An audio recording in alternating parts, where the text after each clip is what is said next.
વાત હવે ગોધરા શહેરમાં ગોકળ ગતિએ ચાલતા વિકાસના કાર્યોની કરીએ। પંચમહાલના મુખ્ય મથક ગોધરા શહેરમાં બની રહેલો ઓવરબ્રિજ શહેરના લોકો માટે હાલાકીનું કારણ બની ગયું છે। એક તરફ રેલવે ફાટક શહેરા ભાગોળ પર બનતા અંડરબ્રિજના કારણે પણ લોકો હાલાકી વેઠી રહ્યા છે।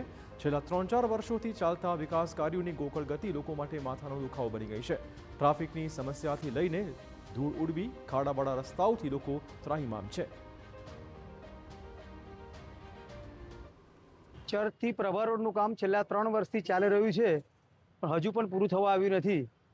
તો આટલું ડિલે કેમ થાય છે? તેને લીધે જનતા ત્રાહિમામ થઈ ગઈ છે।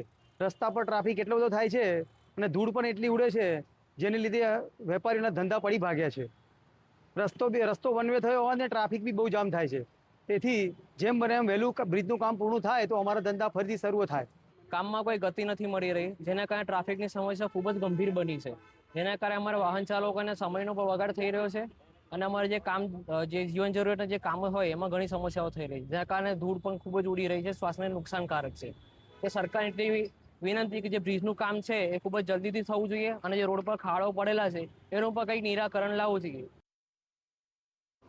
ગોધરા શહેરમાં ટ્રાફિકનું ભારણ ઓછું કરવા ગોધરા પોલીસ હેડક્વાર્ટરથી સરકારી ITI સુધીના ઓવરબ્રિજનું કામ 3 વર્ષથી ચાલી રહ્યું છે, જે હજુ પૂરું થયું નથી। આ તરફ ઓવરબ્રિજને ગોધરા સિવિલ હોસ્પિટલ સુધી લંબાવાયો, તેની વહીવટી પ્રક્રિયામાં વિલંબ થતાં કામ છેલ્લા ઘણા સમયથી બંધ કરી દેવાયું હતું। શહેરા ભાગોળ ફાટક પર બની રહેલા અંડરબ્રિજ અને જાફરાબાદ પાસેના રેલવે ફાટક ઉપર પણ અંડરબ્રિજની કામગીરી હજુ પણ ચાલી રહી છે, ત્યારે શહેરના લોકોની માંગણી છે કે કામ ઝડપથી પરિપૂર્ણ કરવામાં આવે।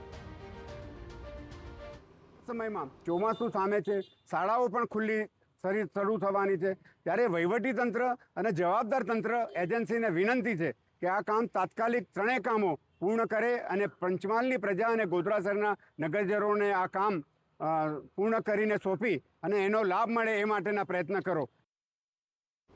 વિકાસ કાર્યોમાં થઈ રહેલા વિલંબ વિશે પાલિકાના સત્તાધીશનું કહેવું છે કે તમામ કામગીરી ટૂંક સમયમાં જ પૂરી કરી દેવાશે।